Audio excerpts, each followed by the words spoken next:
Doctora Rosalba, usted nos acabó de decir que este hospital es un hospital rico. ¿Hacía usted referencia al tema de JJ Vargas? ¿Qué referencia hay entre JJ Vargas y el San Juan de Dios? JJ Vargas es un personaje muy rico que vivía en París, pero sus padres tenían muchas propiedades acá. Cuando ellos fallecen, él se entera de lo que le quedó.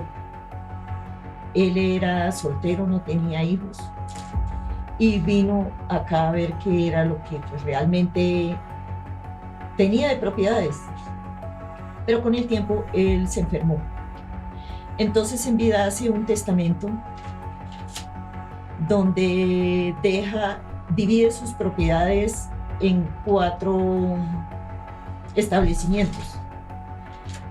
A los 3 primeros les deja de 20%, y el cuarto, que es el San Juan de Dios, le deja el 40%.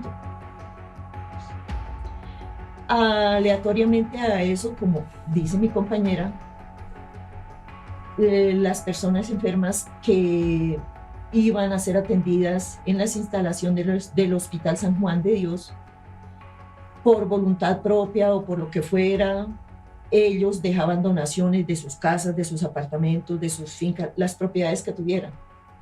Entonces, por eso es que nosotros decimos que es el hospital más rico, por la hacienda del Salitre y por todas las donaciones que en su momento recibió. Doctor Javier, el hospital se viene quedando con los porcentajes que explicaba Rosalba y termina siendo como el dueño, digamos, de esa riquísima tierra del Salitre. ¿Cómo es esto?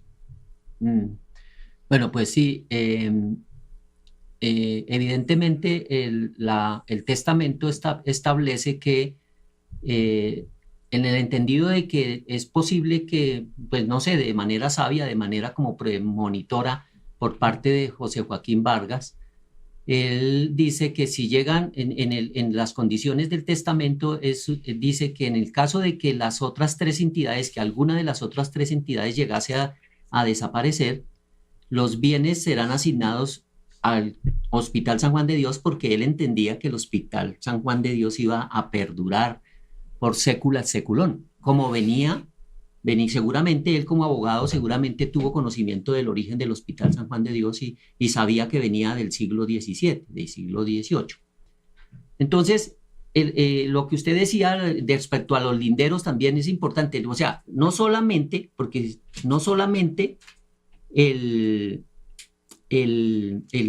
la herencia de como el primer cuarto, eso viene como del primer cuarto del siglo pasado, la herencia de José Joaquín Vargas. Pero resulta que esos linderos que usted bien señaló de la hacienda entonces esos linderos son la hacienda de Tres Esquinas o Molino de los Ortúa, ¿sí? La hacienda de Tres Esquinas o Molino de los Ortúa. Pues, ahí nace el nombre de Ortúa, que lo relacionan mucho con el hospital. Entonces la gente, así como lo expliqué en el sentido de que llévelo al hospital de los de San Juan de Dios, ¿sí? Entonces lo mismo cuando el hospital es trasladado, porque el hospital inicialmente funcionó donde queda la iglesia de San Juan de Dios, carrera 10ª, entre carrera 9ª y 10ª y calles 11 y 12. Esa es ahí donde funcionó el TIA la 10ª, ¿sí? Donde hoy en día, donde funcionó la fiscalía antes de que hicieran el búnker. Ahí donde están ahorita los despachos judiciales de ejecución de penas, que se conoce en el argot jurídico dentro de los abogados, y esto se conoce como el complejo del Virrey, ¿sí? Precisamente el complejo del Virrey Solís, porque uno de los mayores benefactores del hospital de Jesús, María y José es el Virrey Solís, ¿sí? Entonces, por eso ese complejo, se llama, hoy en día se conoce como el complejo Virrey Solís. ¿Qué pasó? Ahí funcionó el hospital entre 1739 y 1926, cuando es necesario trasladarlo, porque resulta que en 1917 sucedió el último terremoto grave que ha habido en Bogotá. Y ese era el segundo que afectaba al hospital conocido como Hospital de San Juan de Dios, ahí en el centro de la ciudad. Entonces, ese terremoto, según dicen, pues ellos ya venían precisamente,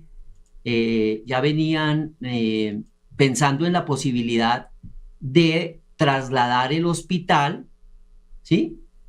En 1900, vea, le voy a decir, pues a nosotros nos toca, los abogados, pues nos toca con las leyes y las normas. Entonces le voy a dar a conocer la Ley 47 de 1919. Ley 47 de 1919.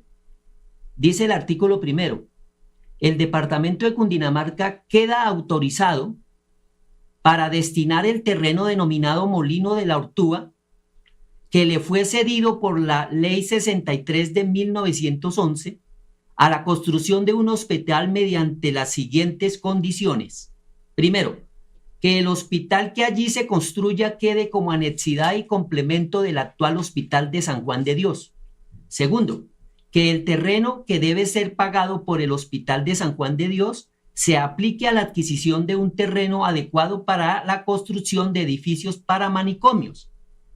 Y tercero, que el departamento de Cundinamarca aplique a la construcción de un manicomio que reúna las condiciones modernas para esta clase de edificaciones, el 80%, mire usted, y tocaría averiguar si efectivamente el departamento de Cundinamarca destinó ese dinero, 80% de la cantidad que le adeuda a la nación por valor del edificio de San Diego, que es donde está ahorita el edificio Tequendama, el Hotel Tequendama. Ese es el edificio de San Diego, que hoy ocupa la escuela militar, ¿sí? Como se recuerde que el Hotel Tequendama es de los militares. Sí, señor. Ahí está, que hoy ocupa la escuela militar, y el 20% de la misma suma para edificaciones de indigentes y mendigos.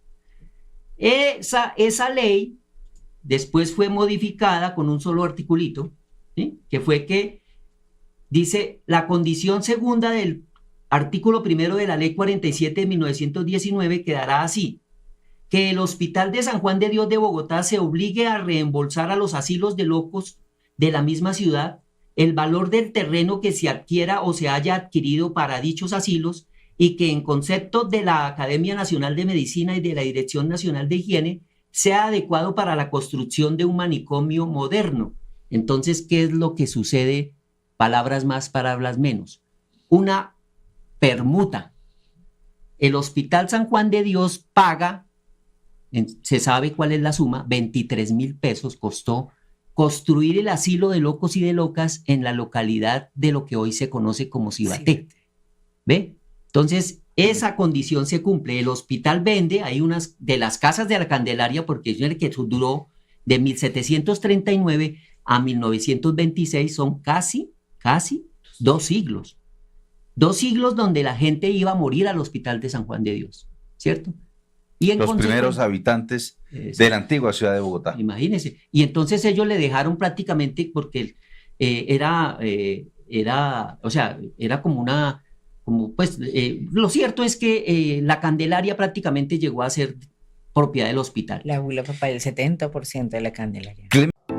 Ayúdanos a seguir con nuestra labor periodística a través de nuestro NEC y DaviPlata 310-779-3518. Si te gusta nuestro contenido y no quieres perderte nada de la agenda alternativa, suscríbete a nuestro canal y activa la campana de notificaciones. Recuerda darle like a este video y por supuesto compartirlo con tus familiares, amigos y conocidos. Así juntos visibilizamos la Colombia profunda. Recuerda, somos el tercer canal, la voz de los que no tienen voz.